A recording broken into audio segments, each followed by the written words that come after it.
Sebenarnya kita ke depan mau jadi apa sih dan mau gimana, punya impact seperti apa? Bener apakah bisnis kita di masa depan itu jadi cita-cita kita dan punya dampak luas buat masyarakat? Nah, kayaknya sekarang adalah tahapan di mana bisnis kuliner harus punya dampak buat masyarakat.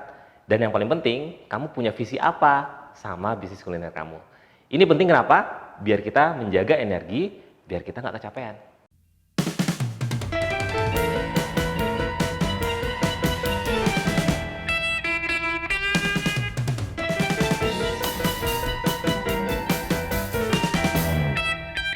Halo, saya Dwi Purnomo, founder The Local Enablers. Welcome to my foodies class. Ya, saya ambil gambar ini dari sebuah buku, bukunya bagus banget, namanya Design a Better Business. Tapi banyak juga yang sebenarnya aplikasinya kayak apa sih? Ini namanya adalah 5 Bold Step Vision Canvas. Kadang-kadang kita punya visi, tapi nggak tahu apa ya istilahnya tahapan-tahapannya. Maka itu ada 5 Bold Step Canvas. Kita mulai dengan visi bisnis kita. Visi itu harus smart ya. Smart itu specific, measurable, attainable, reliable, dan timely. Juga harus pure and clear. Saya nggak akan jelasin pure itu lebih lengkap, tapi intinya adalah positively stated, understood, reliable, dan engage or everything. Kamu bisa Google apa kepanjangan dari smart, pure, and clear. Tapi yang jelas, saya kasih contoh. Kalau kamu pengen punya mobil, misalnya cita-cita saya pengen punya mobil Altis nih gitu. Pengen punya mobil Altis tahun berapa? Tahun 2018, harganya 500 juta. Tapi kamu mau beli tahun berapa?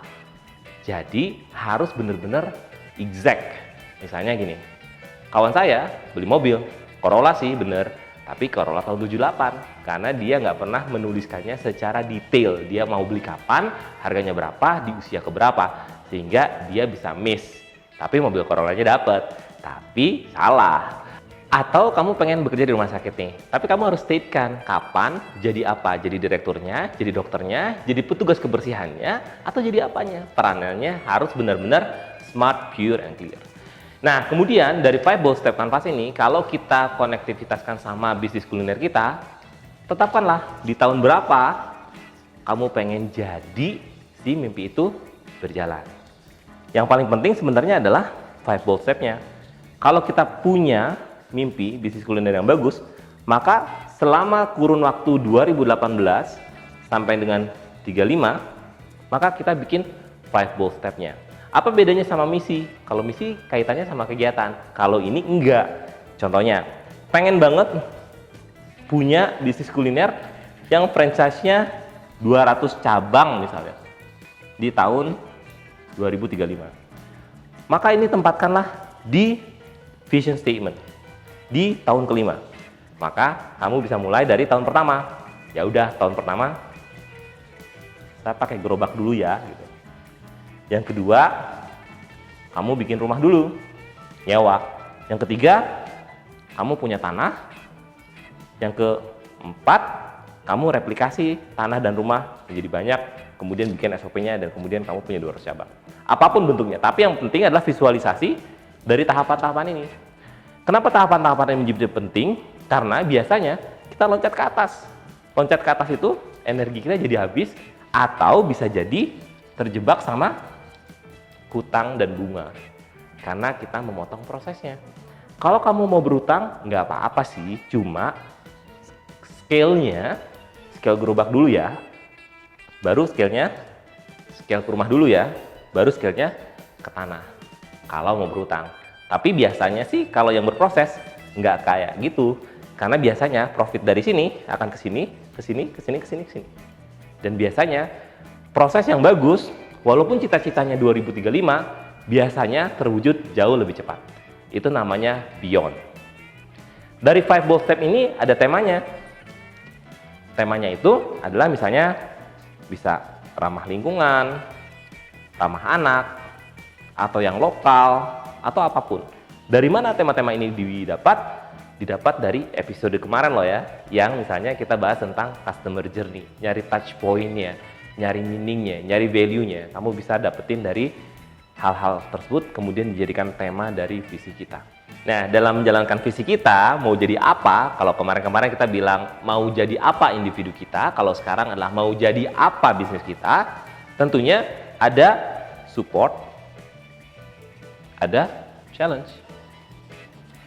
Kalau kita belajar di kuliahan atau di bangku SD, SMP, atau kuliahan lah ya, kita belajarnya SWOT. Tapi kita nggak belajar strength, weakness, opportunity, sama threat.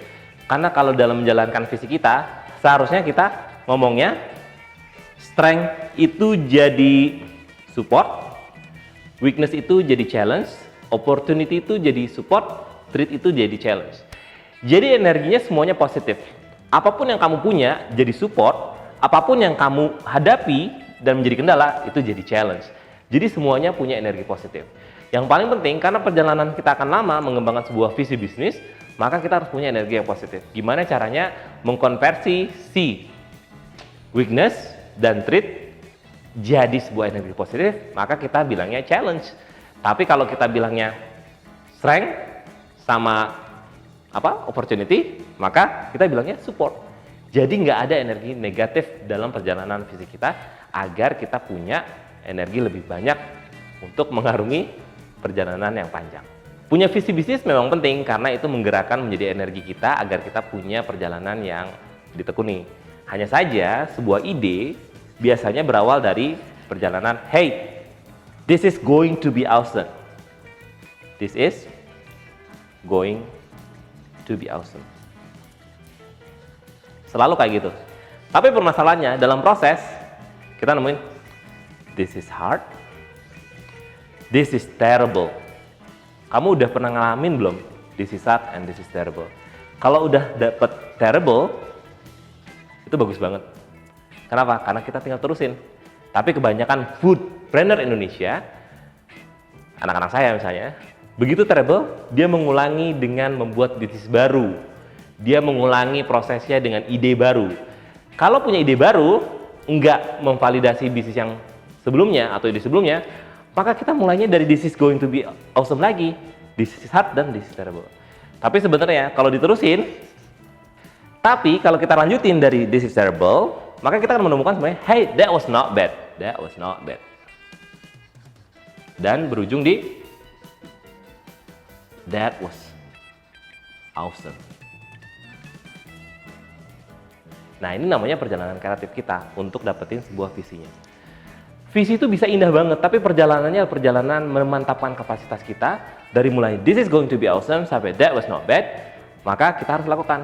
Tapi sebenarnya ada yang bisa mempermudah agar jurang ini nggak terlalu dalam. Apakah jurang itu? Jurang itu adalah bisa diselamatkan dengan ekosistem. Sama seperti channel-channel kemarin, kita bahas bahwa kamu punya teman baru nggak? Kamu punya teman yang punya satu visi nggak? Kamu punya pengalaman baru nggak? Kamu punya imajinasi nggak? Nah, ekosistem ini yang kita bisa dekati agar perjalanan itu nggak terlalu dalam. Dan agar tidak terlalu dalam resikonya juga, kita harus punya perencanaan ataupun planning yang bagus. Kalau sempat kami lakukan riset, ternyata banyak sekali anak-anak kita yang food planner pemula, banyak yang punya energinya bagus dan kemampuan berpikirnya bagus, tapi yang paling parah, mereka punya titik di sistematika kerja yang sangat buruk. Jadi kalau kamu punya energi bagus, punya visi bagus, tapi nggak punya sistematika kerja yang bagus, gagal semuanya. Nah, balik lagi ngomongin tentang visi, kamu boleh menuliskan visi kamu misalnya dalam 10, 5 tahun atau apapun. Pengalaman kami di The Local Enablers, kita punya misalnya salah satu startup kita namanya Your Good. Your Good itu didesain 4 tahun. Ini namanya 5 bold step. 5 bold step-nya digambarkan kayak gini. Yang pertama, mengembangkan komunitas desa. Dia itu bikin yogurt di desa-desa. Tempatnya di mana? Di teras rumah. Mengembangkan 2 kelompok pengolah yogurt. Tahun kedua, dia bikin yogurt dalam kemasan. Seperti ini. Step 3, dia bikin pengembangan produk namanya smoothies. Kemudian step berikutnya dia punya 1 gerai. Sekarang dia punya 2 gerai. Nah, itu dilakukan dalam tahun pertama, tahun kedua, tahun ketiga, tahun keempat. Namanya 5 bold step. 1, 2, 3, 4, 5. Five bold step ini menjadi penting agar foodpreneur Indonesia nggak memotong prosesnya. Kenapa nggak memotong prosesnya? Karena kalau kita membayangkan bahwa bisnis itu dengan gerai yang bagus, harganya mahal, warnanya keren, desainnya keren, kalian kira-kira butuh ya mungkin katakan misalnya 200 juta. Padahal 200 juta itu nggak bisa dipotong dengan minjem uang ke bank. Karena kalian nggak punya kemampuan beraksi, value, momentum, dan pivot. Jadi biarkan si five bold step itu menjadi penguasaan kapabilitas kita pelan-pelan. Jadi kalau misalnya masih bisa di rumah, lakukan saja di rumah, profitnya masukkan pada bold step berikutnya. Nanti profit ini masukkan lagi pada profit berikutnya. Profit itu diinvestasikan lagi pada berikutnya. Pada berikutnya. Kapan ngundang investor? Di sini. Kalau mau lebih dikembangkan bisnisnya. Itu yang namanya five bold step. Nah sekarang pertanyaannya, apakah teman-teman melakukan dan menginventarisir five bold step-nya atau memotong proses ketika punya ide mengundang investor pada tahapan ini?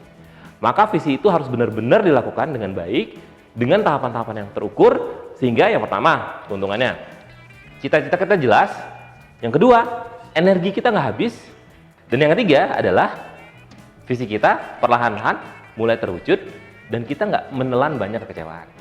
Selamat mencoba ya.